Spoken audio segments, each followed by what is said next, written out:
Thank you, Megan. Thank you, everybody, for being here and joining us. Hi, Ted. Hi, Brian. How's it going? It's great. Great.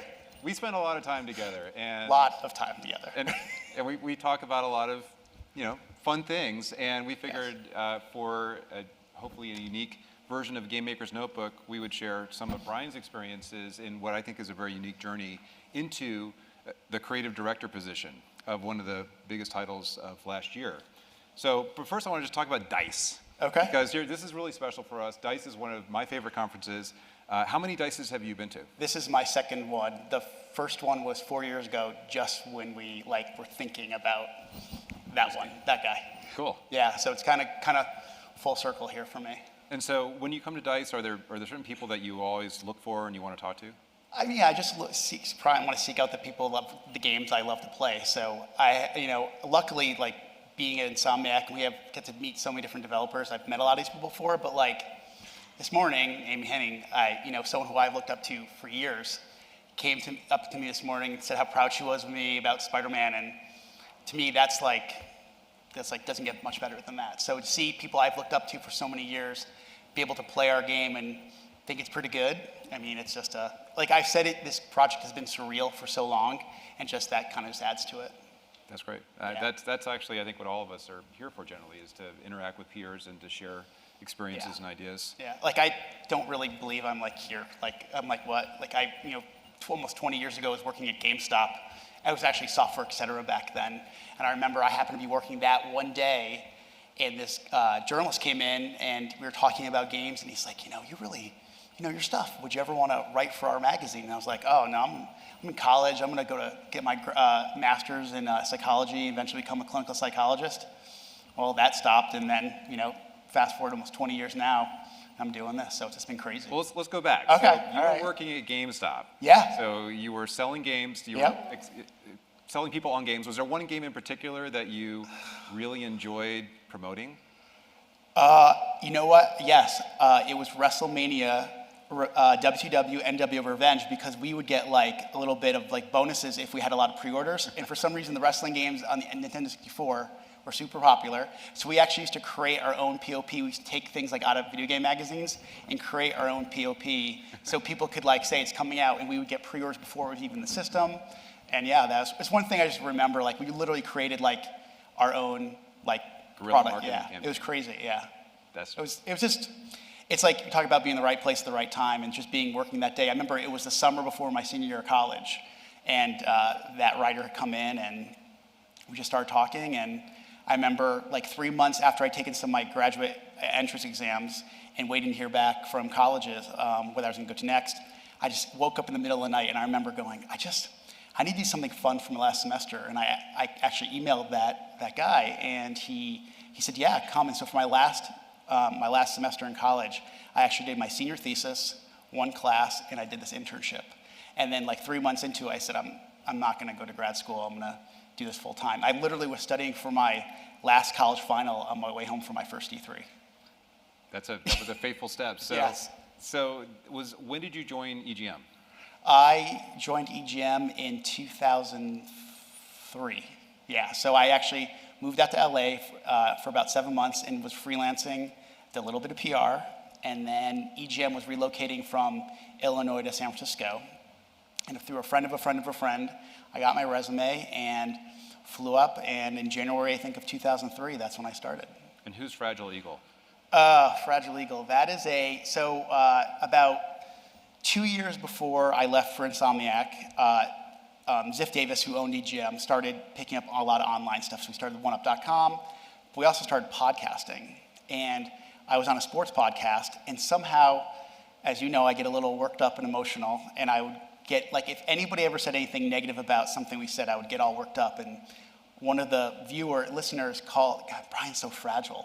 And then they thought I was actually, I really liked the Madden football games, so they thought I was actually being paid by EA to say great things, so they called it Fragile EAGEL. So that's where it started, and I wasn't, obviously, and it just took off from there. I haven't heard that in a long time, so thanks for bringing that up. You're welcome. I'm here to embarrass you. So, how would you compare games journalism? And we're going to talk about games, I promise. But games journalism, since you've been there, you've been reporting on games, reviewing games. How has it changed today versus when you were working there? Well, when I was there, it was very much, I call it like classic games journalism, where it was more about like playing a game for previews and cover stories and reviews. There wasn't a ton of like investigative journalism. I mean, I think when Kotaku was just, sites like Kotaku were just starting.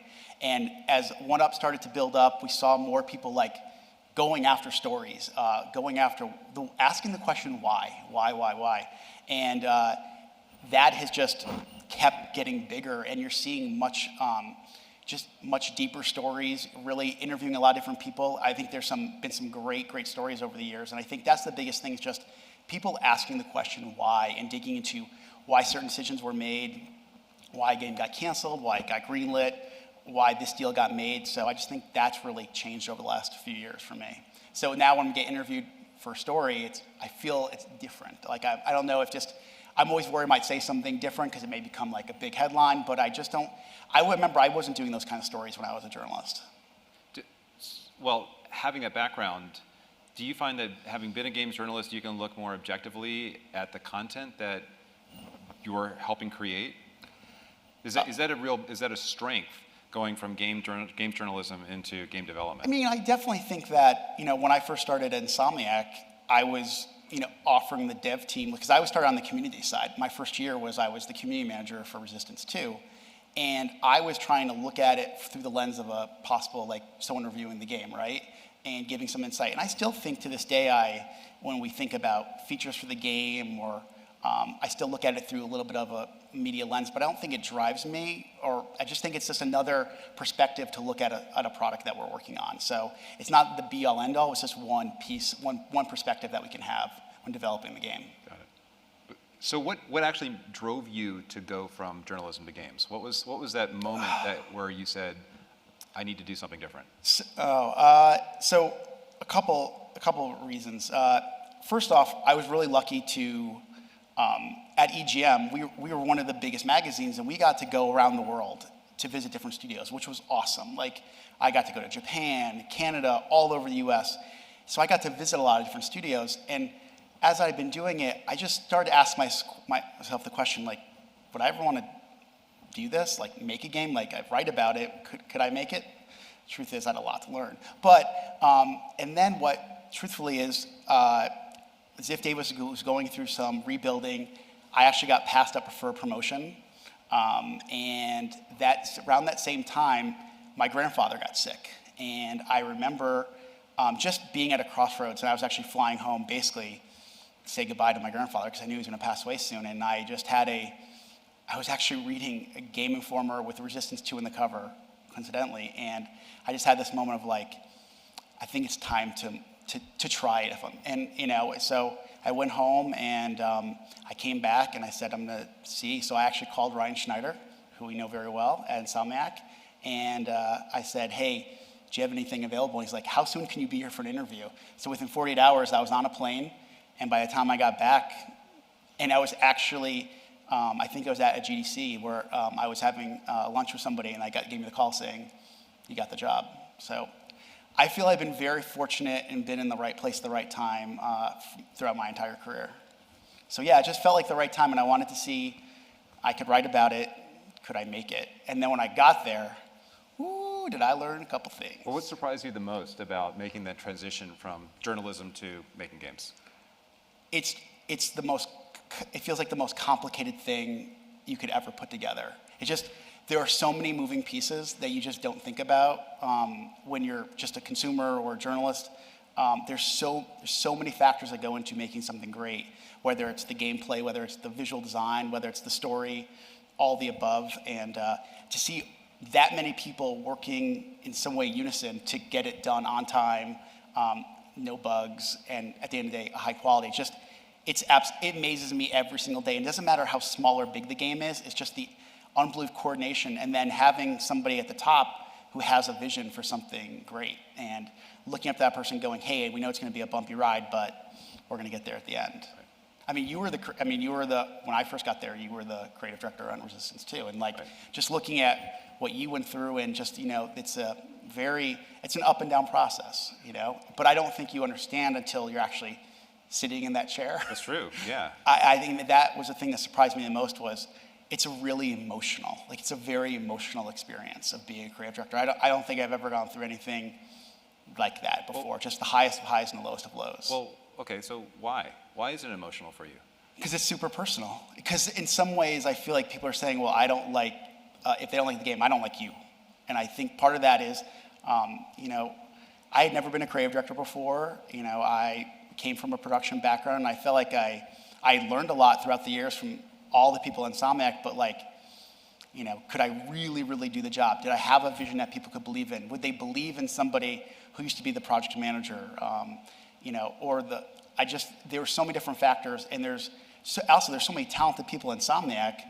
Was I the right person for the job? And like I said, from that day one till we even shipped, that morning those reviews came out, you're questioning a little bit. But part of me is like, is that just part of it? Is that just what makes, if you can kind of have that uncertainty, that kind of drives you forward to keep going every day, that perseverance? So I almost worried, like, if I thought I could just do it and was like super confident, it wouldn't be as good at the end of the day. So like I said, it's an absolute emotional roller coaster, and I owe my wife everything because she helps me get through it every day. And then obviously everybody in Insomniac, Sony, and obviously Marvel was huge.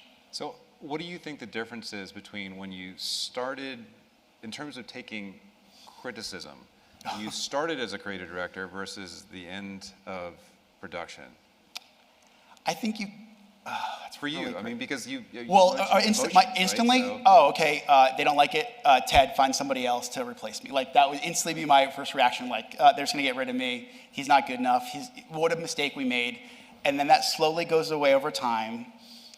And then you have a spike of it coming back. You're like, oh, this build wasn't very good, or the story didn't click, or this part of the mechanics aren't good. And then you go back to that. So I just think it's understanding the waves of the volatility of development. I think a joke I like to make, sort of a joke, but I feel like 90% development is like unbelievably difficult, nerve-wracking, depressing, but there's 10% of it that is like the most amazing thing you could ever experience, and that 10% makes up for that other 90%. And so how would you describe those moments? What specifically are those moments in that 10% that make you want to come back every day and just go through it again? It's when the first time you swing around the city and you're like, I feel like when I was a little kid with my Spider-Man action figure, having him pretend swing through a department store from clothes rack to clothes rack, when I literally felt like I now was Spider-Man. Or when I was watching one of the last cutscenes of Spider-Man, and some of the sound effects were still a little broken and the lighting was busted, but the narrative and the design were coming together, and I was like, we did it. Like, we talked a lot about this idea of, very early on, making something that plays like a Marvel movie feels, and I was like, we did it.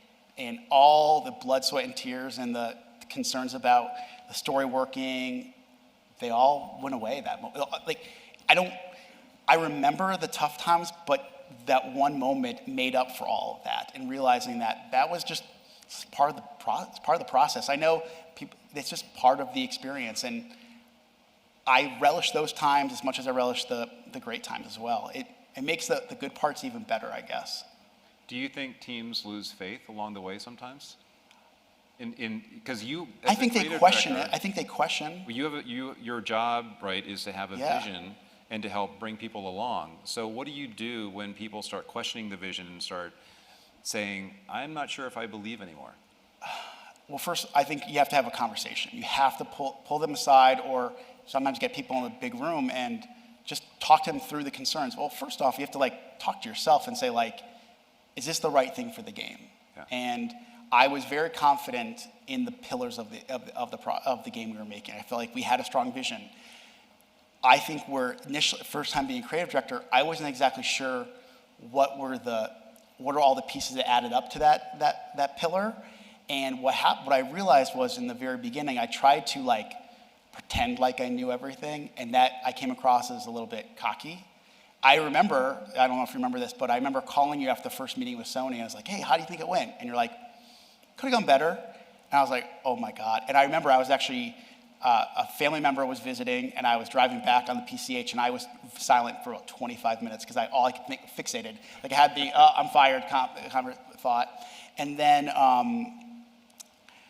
what happened was once I started realizing, okay, I need to lean on the people who are the experts. I need to lean on people like Jacinda, our art director, and Ryan, our game director, and John, our lead writer, and Bobby, our animation director, and all the great people we have in Insomniac who are experts.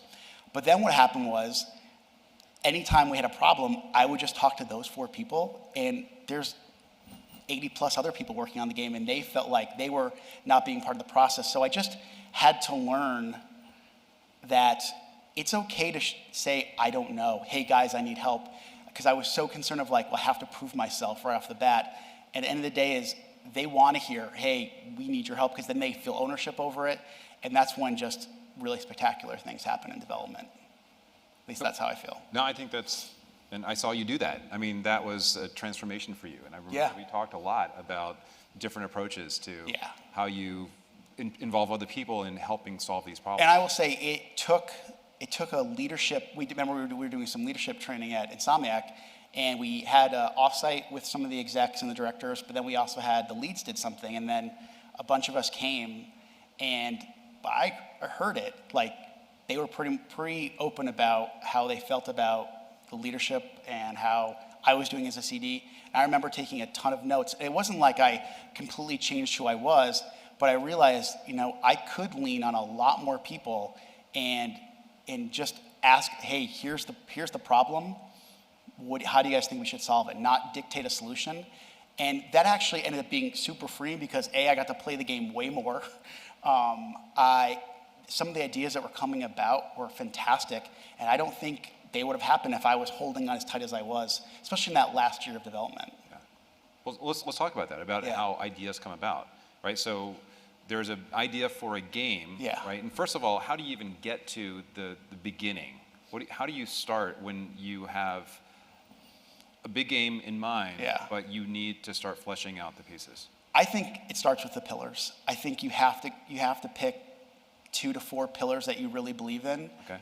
That, like we knew we were gonna make a Spider-Man game. Okay, well, I know a lot about Spider-Man, and I feel like I knew a lot about games, and I knew we were gonna make an open world game. Okay, what do I want out of the narrative? What do I want out of the mechanics? What do we want out of the world, right? And then you work with a few different people bouncing off the idea, and then you solidify those. To me, that's where it all starts. And then what you hope is that when you present it to a bigger group, that they buy into it. They might not know all the details, what goes into it, but they believe in the big picture vision. And then what you do is you work together to flesh out the details. Mm-hmm. And I think what happened where I made the mistake in the beginning was I felt like I needed to know the details because I wanted them to feel confident in what I was presenting, but I realized that that's where, let's get them involved, and the stuff will be better than anything that we could come up with just by, me or a couple other people sitting in the room. So when starting, just going back to that, story, mechanics. I can't separate the both. Okay. I can't separate them because I feel like any game I will ever work on, there will be a story pillar and there will be a mechanics pillar. I just think that just feels like they go hand in hand. I just don't think you can, especially the games that we make at Insomniac, we are known for great stories. We are known for really, really tight mechanics. So we have to think about that in mind. So that's why you make them, 2 of the 4 possible pillars of a game. I thought you were going to choose one, by the way. So no, obviously you know how much I love story, and we were making a Marvel game, so that was really important. But I think that's where we also had a lot of opportunity to grow as a studio on a story perspective, because for such a long time we have made games with really, really great mechanics, but I think the Marvel movies had set a very high expectation for narrative. And I'm a super huge Marvel movie fanboy. And I said, I want to create a playable Marvel movie. Like, it wasn't about being licensed or anything like that, but the fact that those movies, they reached more than just the Marvel fan. They were reaching anybody who wanted to go see a blockbuster movie because they were telling a very human story within this fantastic world. Iron Man 1 is great because it's a great Tony Stark story, not just a great Iron Man. Like, to me, that's the dessert, that's the icing on the cake. the cake is really the Tony Stark experience and his journey. And that's what we want to do with Peter. And I feel like out of all the superheroes, we had such an opportunity to tell a really great human story with Peter, because he's not the billionaire or God like Thor. You could really dig into someone who has flaws. And we always talked about when Peter fails, Spider-Man succeeds, and vice versa. There's so much to play with there. So I was super excited. So I guess maybe it is story as much as I'm going into it. But yeah, so I thought we had a great opportunity to explore that, and from a development studio, just get even better at story and telling narrative. How difficult was it to balance working on something that is a known IP and coming up with an original story, an original approach to the game? At the beginning, I always joke that you fanboy out in the very beginning. You're like, okay, well, I want this character and this villain, and they're going to do this. And I think then you kind of settle down and go, okay, what was surprising to me was I assumed everybody was like me. Oh, they grew up with like action figures and cartoons and wearing Spider-Man underoos. By the way, you are by far, other than Bill Roseman, the biggest Marvel fan I know. Yeah, but he kills me in trivia. It's not even a contest. Do you have Marvel pajamas? No, but I have Spider-Man underwear. Okay. I do. Which Bill actually bought for me. Yeah? Yeah. But I assumed everybody kind of went through like the stages of Spider-Man, or stages of like a Marvel hero. Like everybody buys the action figure, and then they start watching cartoons as a kid. Then they finally, when they start reading, they can read comic books, and then eventually become the movies. But like what I learned was, like even within Insomniac, some people only read the comics. They never saw the movies. Some people only started getting into Spider-Man when they saw the Sam Raimi, the first set of movies. So everybody had this different perspective of who Spider-Man was, and like how old he is, where does he work. And then what I realized was it didn't matter where they came in. It was like, what are the fundamental pieces that apply to all of those different iterations? It's the idea of Peter and Spider-Man's world colliding. There's really two characters that are very different. Peter is the relatable, vulnerable, like almost like the cute dork nerd. Bill Roseman even says like the loser at some point, and then you have Spider-Man, who's the persevering, uses humor, determined. So like when I realized that was like the key components, it didn't matter if we made Peter 15 or 23, as long as that core DNA was the same. Yeah. So that gave me confidence that people weren't going to freak out if we made MJ working at the Daily Bugle instead of an actress and stuff like that. And yes, you know what? There's going to be people who, no matter what we do, they're going to say, that's not my version. That's okay. Well, a good example was one of the very first changes was the White Spider. Suit, yeah. Right? That was big. Yeah. Yeah. But I think that, for us, that was us saying, this is Insomniac Spider-Man. It's recognizable. There's no doubt when you look at that character, it's Spider-Man. But it's got that big white, the big white spider, which is really reserved for another suit. And people instantly know, okay, that's Insomniac Spider-Man. We wanted that want to stay true to the franchise, but we also wanted to mix things up. Let's talk a little bit about fans' passion for the IP, right? They're so passionate. We saw that in a lot of different forms. Yes. What were some of the more memorable moments? Well, first off, was the first time we saw someone cosplaying with the suit on. Like, it was within like a month of revealing the game. And I believe it was Mike Jones of Marvel Games who was texting me pictures from a convention in New York where people were already cosplaying.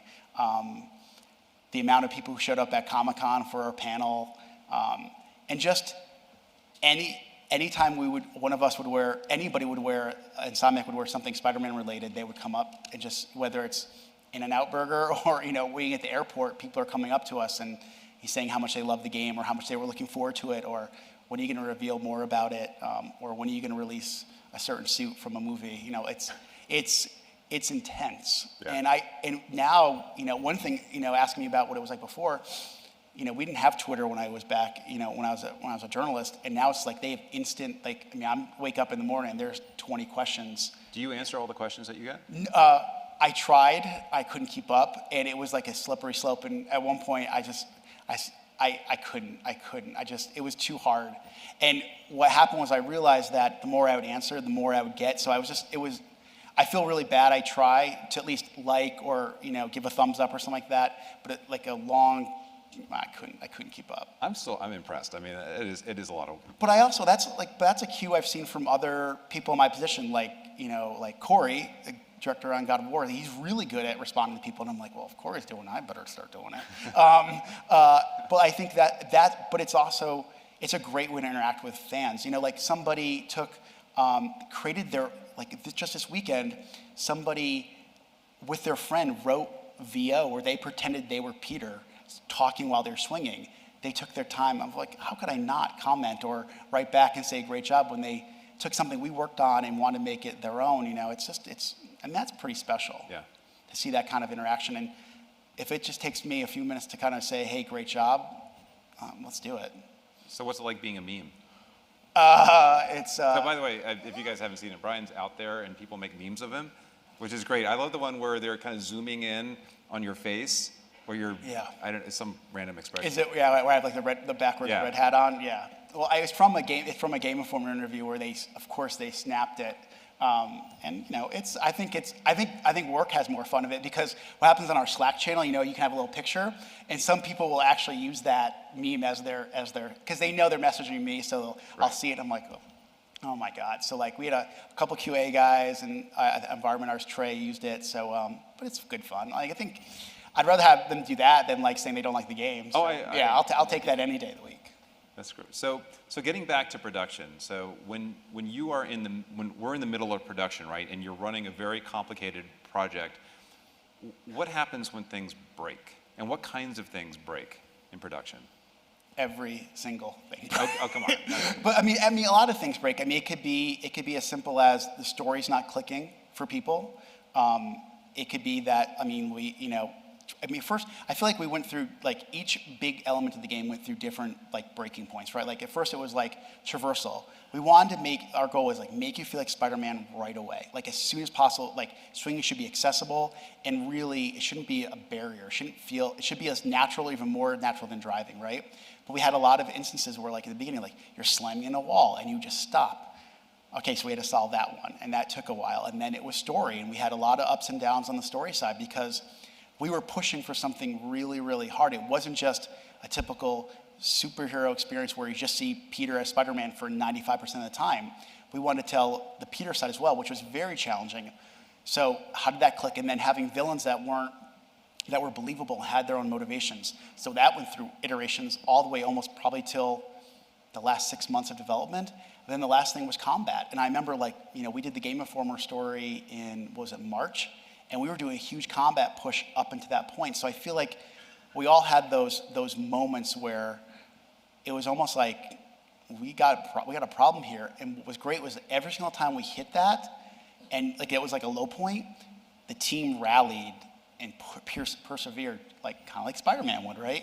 And sometimes it takes that moment of like it's real bad to finally break through and get that. Yeah. And I think that's you don't wish for those moments, but they're going to happen multiple times.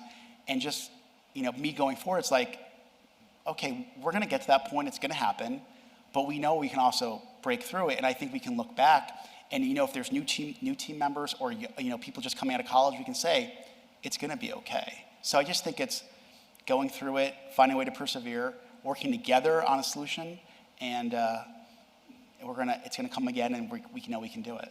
So you said that in those, I know that personally, watching you do this, you played the game a lot. A lot. Right? And that helped identify the issues. So how did your technique for telling somebody this isn't good enough evolve over production? And where do you think what's the best way do you want to know how it started originally? With me screaming about gold trash cans in a meeting, that we had too many gold trash cans in the feast shelter. And then because I thought that was a big detail, right? I was like, there cannot be gold trash cans in this. And there was a point where, one of our old environment artists, just started putting gold trash cans in screenshots and sending them to me. But then I don't understand though why there shouldn't have been gold trash cans in Feast. I don't know why there were, but But why I overreacted. Maybe somebody made the decision that gold, not literally gold, but just gold colored would be okay. No, that's one of my bugaboos. I can't deal with gold trash cans. The hard decisions. Yeah, I know. They weren't supposed to be in that set. Anyway, you're giving me PTSD. Sorry, now you got me distracted with gold trash cans. But then I looked at how I wrote feedback. Like, what I would do is I would play the game, like I would do like a 3-day sprint. Like I would just play as fast as I could. And usually what I would do is like, especially the 3-day weekends we would have, and I would write everything in an Excel sheet. And I would look at the tone of how I wrote things, and I tried to understand that like this might go in blind, right? And when we say might go in, we put our comments into our bug database, and so people will read them, and it's really sometimes easy to forget that there's a tone associated with how you write things. And I don't mean to write it like that, but when you're on your, our campaign was 20 plus hours, and I'm doing second day in a row till whatever midnight on a Saturday or something like that, and I'm like, why isn't this fixed yet? And you can see how it can go sideways. But then I think for the big things, that's when you just have something like just do in person. And by the end of the project, especially when there was so many things going on, and I knew someone was getting maybe a lot of feedback or a lot of bugs, I would just pull them over. Like we had these research stations, and the designer did a great job reusing our mechanics in really interesting ways. But he just kind of, we happened to be doubling up on objectives, and I was like, oh, you don't need this part, just delete it. And we just were having like a miscommunication over email, and so eventually just called him over. I'm like, hey, this part, just delete them all and you're good. So I just kind of, and also like, and I was trying to, while I was doing it, I was trying to iterate like, these are really, really great. Just remove this one part you don't need anymore. So I just evolved over time. But like, I wasn't always great. I mean, I remember emailing you over 4th of July weekend, because it was like, Scott Mahalik, our lead PM, was like, you're wrapping up feedback, and emailing you, go, I don't know if we're going to do it. I've seen too many bugs. And of course, it got solved and everything was fine. This is right before we were shipping the game. Yeah, and before. And I knew I was going on a preview tour in like 2 weeks. And then pretty much they were not going to let me have any more bugs after that. So, but at that point too, it's just like trusting your team. Like, I've known Scott since he was 15 years old. Actually, I hired him at that software, etc. Scott's our project manager. Right. And I knew he would bring it home, and that's what he did. Yeah. So how do you, so what we're talking about a lot of the sort of the emotional aspects of development, because it is emotional, right? People are we're passionate about what we do, and we're connected to what we make, and sometimes it's difficult to hear feedback. And sometimes the tone on the team shifts. So how do you keep your finger on the pulse of the team? How do you understand how people in general are feeling? I talked to a lot of the leads and other directors and asking how their things are going. And you just walk around and talk to people. Yeah. I think that one of the great things about Insomniac is that people aren't afraid to express how they feel. So it doesn't take a ton of digging sometimes. And then you just ask them, like, okay, what are your concerns? And they just come up and say it. And so I didn't have to dig a lot, but I would just either ask directors or fellow leads, and then also just, a lot of people just came up to me because we have a really passionate studio, and they're like, I don't think this is good, or why are we doing this? And then you have to answer. And it's almost like it's like, if you can't come up with a great answer, then maybe we shouldn't, as a director, maybe we shouldn't be doing this. It's kind of like a nice little like reality check or gut check. So it's great that we have a team that's that passionate, because they're almost like kind of testing you a little bit about whether you really believe in this. And if you don't, maybe we should cut it. Well, so this is really putting you on the spot. So you get feedback coming in from a lot of different places. Lots. Right? So we've got the team, we've got usability feedback, we've got our friends at Sony, we've got Marvel, right? How do you balance all that? How do your job as a creative director is to make the big decisions about which way we're going on various things. So one thing we got in the habit of after actually having a lot of that leadership training was be very transparent. Get all the feedback out to everybody. So that was one thing. Let everybody see what the feedback was, and then also just sitting down with certain people on the team and going through it and saying, okay, what I noticed, there was a trend of like maybe a third of it, or maybe half of it we were already going to be working on. And then maybe a quarter of it was like, yes, but later. And then maybe a quarter of it or a third of it was like, whoa, we didn't see that at all. Because what I think was great is we had outside perspective, people who weren't living it every single day at the studio. And then we would just kind of say, what's the priority now? Are our priorities what we think internally are the right ones versus what other people are saying? And then maybe we just say, hey, we're going to hit this stuff later, or no, actually, what they're bringing up is really important. We should move it up. So it changed milestone by milestone or build by build. But I think that was the best thing. And like, again, not having me be the person that helped dig through all of it. Ryan Smith, he's sitting right there, my game director, and leaning on him and our lead designer and Jacinda, our art director, and everybody else going, how do you guys feel about this? And getting in a room and saying, okay, here are the priorities. I mean, especially when it came to story, John Paquette, our story lead, we get a ton of feedback. I go, John, all right, what do we think? Here's what I think. And then we kind of compare our notes and then move forward. Were there times though where you just had to say, look, guys, this is what my gut's telling me. I just want to go this way, go against the team, or go against? No, I think one thing I think there was I think when the story was still not totally there, I think there were concerns about, was the story going to be funny enough? And do we have to add more humor? And I think what happened was we knew more was coming. It was just kind of wasn't in the game yet. And I said, no, we're going to be totally fine. I remember that. I remember there were a lot of concerns about we were going to make a serious Spider-Man game, and that wasn't going to. And I think, and again, our thing was we had learned through the process of like, when you're making, everybody's like, oh, Spider-Man's funny, he's going to quip left and right. We're like, well, we're making like a 40-hour game. He can't quip that much. It's too many quips. But we said like, we can write very situational humor to that exact moment, and that'll help carry us through multiple times in the game. So we said, so we went that way. But then sometimes like, we were really fortunate was we had the story we wanted. Then there were some things weren't there, but we actually went back and did some reshoots, and we actually found moments that were already in the game where we could literally just add a 15-second sequence to the end of a certain scene, or something at the beginning, or luckily get time to expand something, and that helped at the end of the day. Like one thing I will going forward is like, just plan for reshoots and just extra things. Like, if it's fine, just it's going to save you at the end of the day. That's one of the biggest lessons I learned, because it just, when you're working on a 20+ hour story, it's really hard to see it literally unfold just on paper or on a storyboard. So you have to actually play it. Okay, so that's great advice, right? But when you say plan for reshoots, you're saying, okay, let's just carve out 20% of what we would normally make for the story and just leave that for reshoots. Sounds good when I say it, right? Yeah. I think. I guess the scope challenge is a big one for us, where you want to plan for failure, you want to leave room for experimentation, and so where's the line? You, as a former project manager, have wrestled with this as well. I think that. God, that's a great question, because I don't want to use. I don't want to use. No. I think that the way I used to be a project manager was I used a schedule to help me figure out our roadmap and where we were in the process, but I didn't live and die by it, because I knew that the game was going to change and evolve over time, but I used it to help make a decision about like going to the creative directors like Drew and Marcus, who were the creative directors on Sunset Overdrive. I was their lead producer, and I would say, hey, here's what's going on, here's options, here's what we can do. Because I played through the game as well, and I was like, we got a problem here. And I would try to arm them with as much information as possible so we could make a schedule / scope / game quality. And that's what, my relationship with Scott was very similar.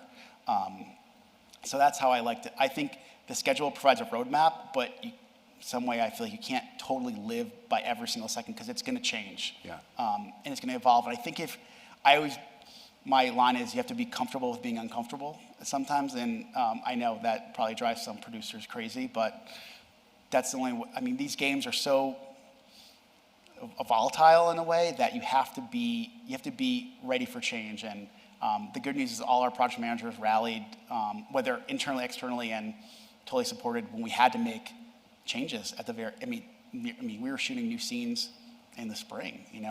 To get that kind of support from Sony as well was unbelievable. I mean, like, I just said, we got to do these things, and Connie and Grady and Mark and Ara and Joe, all of our Sony people, they were like, go for it. And that's the last I ever heard of it, and we just went and did it.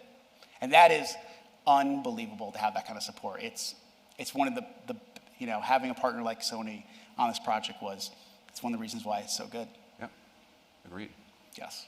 So I want to open it up for questions too. If anybody here has questions, especially embarrassing or hard questions for Bryan, we have a mic wandering around, or you can just stand up and shout it out, and I'll just repeat it.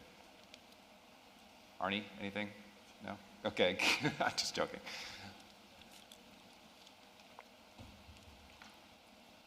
Okay, well, I'm going to keep asking you questions. Keep going, So if you do, at some point, just stand up and shout, and I will, or you'll hear. I'll hear it.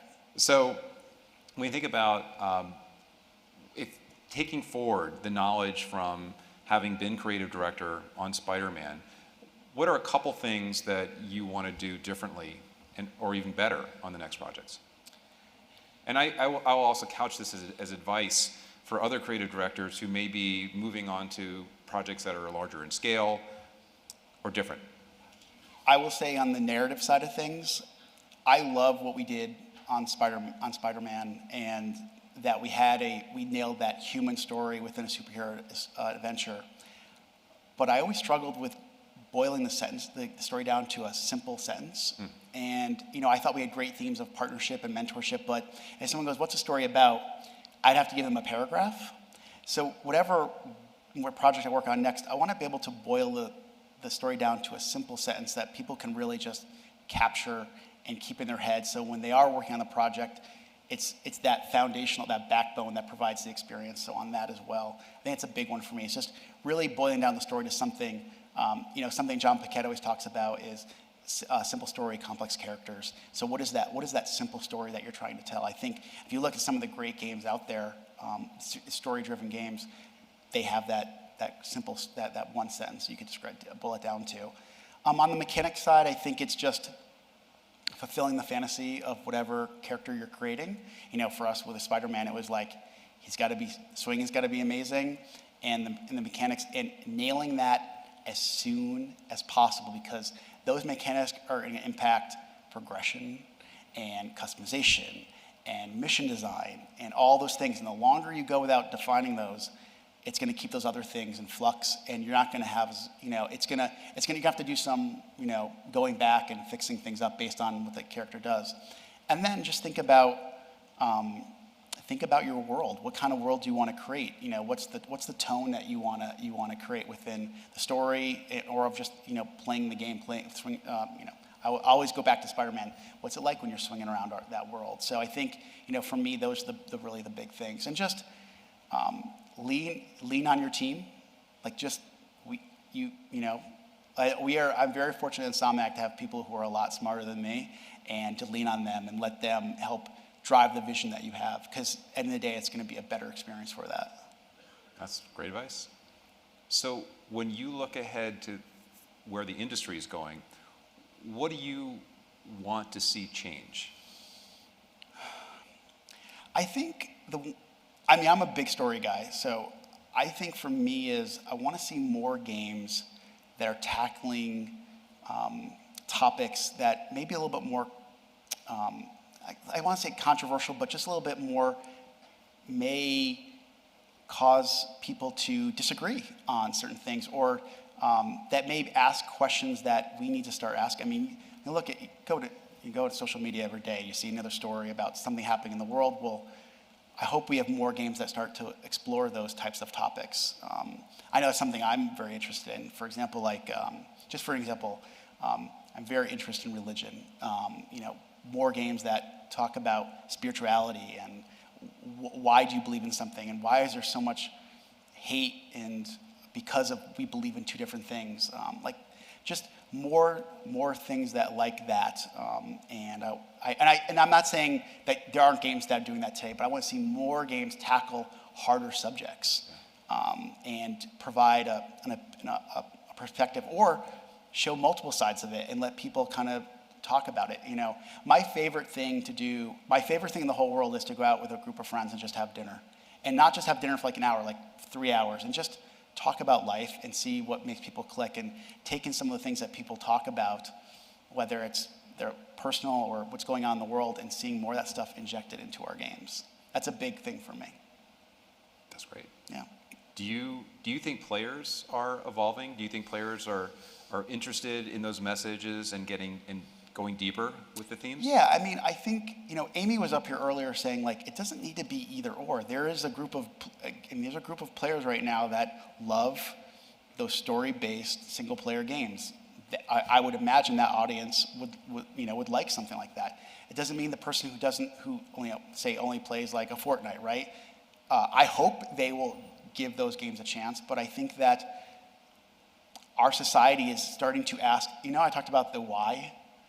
Well, I feel like, from journalists, like we need to show more of that in our games, the why, and ask people to dig into topics that may be a little bit uncomfortable. Like even me mentioning the word, I got a little uncomfortable mentioning religion because I know it's a very sensitive subject, right?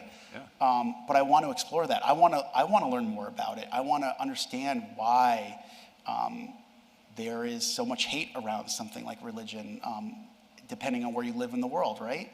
I just think that's something, because I think we'll grow as a society and gain new perspectives if we start to explore those somewhat uncomfortable topics.